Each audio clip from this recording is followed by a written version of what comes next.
Баршаңызға қайырлы күн достар. Бүгін біз сіздермен өте әдемі және қытырлақ болып шығатын қаттама нанның ерекше түрін пісіретін боламыз. Майлы қаттаманы ұнатпайтын кісілерге дәл осы рецептпен пісіріп көруге кеңес беремін. Немесе үйлеріңізде қонақ шақыратын болсаңыздар, сіздердің дастархандарыңызда керемет әдемі болып көркін ашып тұратын болады. Менің өзіме де бұл қаттама ерекше ұнайды, дәмі өте керемет болып шығады. Жасалу жолы да өте оңай. Ендеше видеоны соңына дейін көріңіздер. Ұнаса лайк басып, каналға тіркелуді ұмытпаңыздар. Алдымен ыдысымызға жылы суымызды саламыз. Үстінен сұйық майды және майонезді салып, жақсылап араластырамыз. Оның үстінен 2 ас қасық тұзымызды салып, жақсылап араластырып, соңынан 1 ас қасық қантымызды салып, жақсылап араластырып аламыз. Ең соңынан 1 ас қасық дрожжымызды саламыз және оның үстіне електен өткізілген ұнымызды салып, жақсылап қолымыздың көмегімен жұмсақ қамыр иілетін боламыз. Бұл қамырмен жұмыс істеу өте оңай болады және біздің қамырымыз қолға жабыспайтын орташа қаттылықтағы қамыр үйлеуіміз керек. Қыздар, біз дрожж салдық, бірақ та біз қамырымызды ашытпаймыз. Кішкене ғана 10-15 минут тындырып қойып, жұмысымызды жасай береміз. Міне мен қамырымды иілеп, кішкене 15 минуттай тындырып алдым. Қайталап өтейін, бұл қамырды ашудың қажеті жоқ. Енді біз қамырымызды үстелімізге салып, оны теңдей бөліктерге бөлеміз. Менден дәл осы рецептпен 6 қаттама шықты.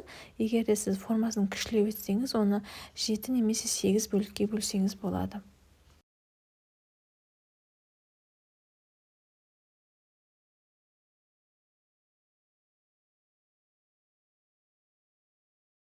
Міне мен теңдей 6 бөлікке бөліп қойдым. Енді оны кішкене 5-10 минуттай тындырып қоямыз. Енді әр зуаламызды алып, оқтаудың көмегімен бір тегіс етіп жайып аламыз. Қатты жұқа етіп жаюдың керегі жоқ, қатты қалың да етпейміз. Кәдімгі бешбармақтың қамырына жайған сияқты етіп, қамырымызды орташа қалыңдықта жайып аламыз. Және қыздар, бұл қамырмен жұмыс істеу, қайталап өтейін, өте оңай, қатты да болмайды, орташа қаттылықта қамырды жаюды да өте оңай болып келеді. Егер сіз қамыр жаюды білмесеңіз, бұдан алдыңғы видеода менің қамыр жаюды көрсетілген видеом бар, содан қарап үйреніп алсаңыздар болады. Міне біз қамырымызды тегістеп жайып жатырмыз.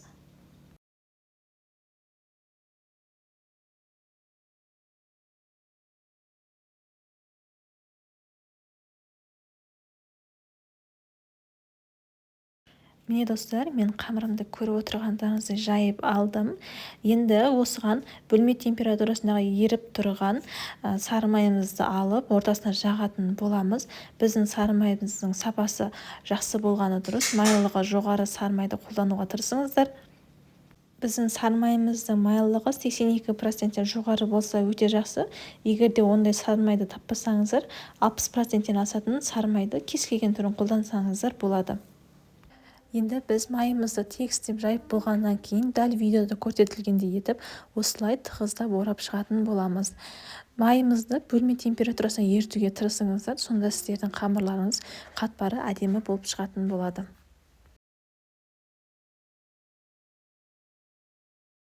Қамырымызды орап болғаннан кейін дәл видеода көрсетілгендей етіп осылай өзінің оралған қамыры тағы да осылай орап шығамыз және оны соңына дөңгелектеп улитка тәрізді етіп осылай орап шығатын боламыз. Сосын бұл қамырымызды пакетке салып морозильникке 1 сағатқа қойып қоямыз. Сол кезде біздің майымыз қамырға жақсылап тұрып сіңіп әдемі болып шығады.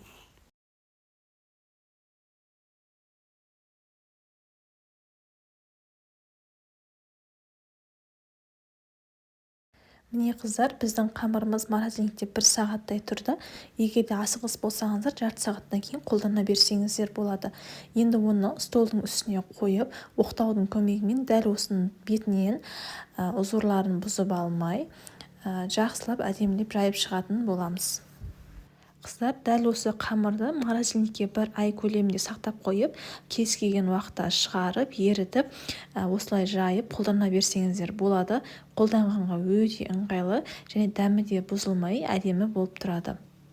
Біз хаттамамызды жайып алдық. Енді оны пергамент қағазымызға орналастырып, бетіне жұмыртқаны жағыстырып тұрып жағамыз. Жұмыртқаның өзінің сарысына кішкене сүт араластырып жазсаңыздар да болады. Енді оның бетіне өз қалауларыңызға қарай макты, күнжутты, ақ күнжутты немесе қара күнжутты орналастырсаңыздар болады. Сүйеп шықсаңыздар, ол өз қалауларыңыз бойынша егер сепсеңіздер дастарханда әдемі болып көрініп тұрады. Енді қаттаманы қызып тұрған духовкада 160-170 градуста қызарғанша пісіріп аламыз. Міне біздің бірінші қаттамамыз пісіп шықты. Қарап тұрғандарыңыздай беті көтеріліп, осылай әдемі болып шығады. Біздің қамырға дрожь қосу себебіміз біздің сол кезде қамырымыз осылай кішкене көтеріліп шығады, жұп-жұмсақ болып. Міне біздің осымен қаттамамыз дайын болды. Дәмі өте керемет болып шығады. Қонақ күткен кезде де дастарханға ұялмай қоясыздар және морозилькеге қатырып қойып, кез келген уақытта ерітіп, пісіріп ала берсеңіздер де болады. Таңғы асқа өте керемет кетеді. Міндетті түрде жасап көріңіздер. Сіздерге ұнайды деген ойдамын. Видео ұнаса лайк басып, каналға тіркелуді ұмытпаңыздар. Ас болсын.